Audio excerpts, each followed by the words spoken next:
ವಜ್ರ ನೀನು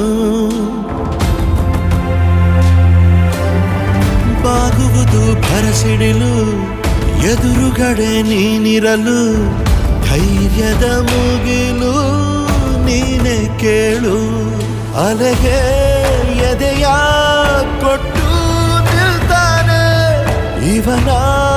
ಹೆಸರ ಗುರುತಿಡುವನು ಆ ಶಿವನೇ ಪುಣ್ಯಾತ್ಮ ಪುಣ್ಯಾತ್ಮ ನೀನಯ್ಯ ಪುಣ್ಯಾತ್ಮ ಹತ್ತೂರು ಹೇ